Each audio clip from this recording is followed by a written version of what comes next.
Hello दोस्तों, आप सभी का स्वागत है करंट अफेयर्स के आज के सेशन में। दोस्तों आज है 22 जुलाई, तो चलिए शुरू करते हैं हम लोग आज का करंट अफेयर। जो पहला क्वेश्चन है, इंटरनेशनल मैथमेटिक्स ओलंपियाड 2025 में भारत ने कुल कितने अंकों के साथ 7वां स्थान प्राप्त किया। तो दोस्तों कुल 193 अंक हासिल किए भारत ने और ओवरऑल 7वां स्थान प्राप्त किया है। जो इंटरनेशनल गणितीय ओलंपियाड है वो ऑस्ट्रेलिया के सनशाइन कोस्ट में इसका आयोजन किया गया था और इसमें टोटल 110 देशों ने भाग लिया और भारत ने 193 अंक के साथ इसमें 3 गोल्ड, 2 सिल्वर और 1 ब्रॉन्ज मेडल प्राप्त किए हैं। चाइना फर्स्ट स्थान पर रहा इसमें। नेक्स्ट है आईसीसी विश्व टेस्ट चैंपियनशिप 2027, 2029, 2031 के फाइनल की मेजबानी का अधिकार किस क्रिकेट बोर्ड को दिया गया है। तो ये दिया गया है इंग्लैंड और वेल्स क्रिकेट बोर्ड को। जो आईसीसी विश्व टेस्ट चैंपियनशिप 2027, 2029, 2031 फाइनल होगा वो इंग्लैंड और वेल्स क्रिकेट बोर्ड की मेजबानी में होगा।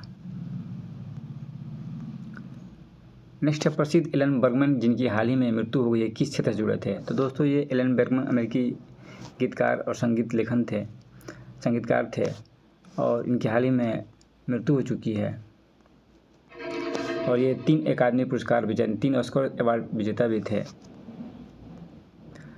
हाल ही में भारत ने उड़ीसा तट से किन 2 परमाणु सक्षम कम दूरी की बैलिस्टिक मिसाइलों का सफल परीक्षण किया है। तो दोस्तों ये किया गया पृथ्वी 2 और अग्नि 1 जो बैलिस्टिक मिसाइल हैं, इनका सफल परीक्षण उड़ीसा के तट से किया गया है।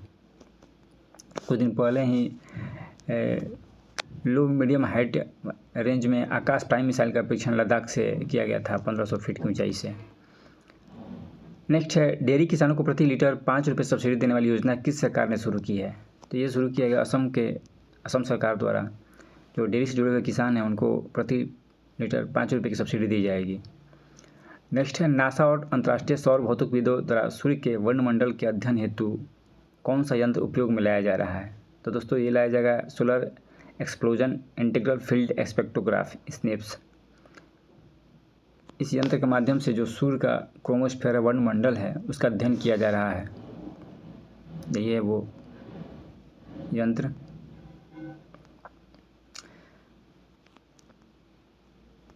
नेक्स्ट है किस राज्य सरकार ने 14 गंभीर रूप से संकटग्रस्त वनस्पति प्रजातियों को पुनर्जीवित करने के लिए एक अग्रणी कार्यक्रम शुरू किया है। तो ये कार्यक्रम शुरू किया गया है उत्तराखंड के सरकार के द्वारा। जो 14 गंभीर रूप से संकटग्रस्त वनस्पति प्रजातियां हैं उनको पुनर्जीवित करने के लिए सरकार ने कदम उठाए हैं, दुर्लभ वनस्पतियां हैं। नेक्स्ट है हाल ही में भारतीय नौसेना में शामिल किए गए पनडुब्बी रोधी युद्धपोत का नाम क्या है।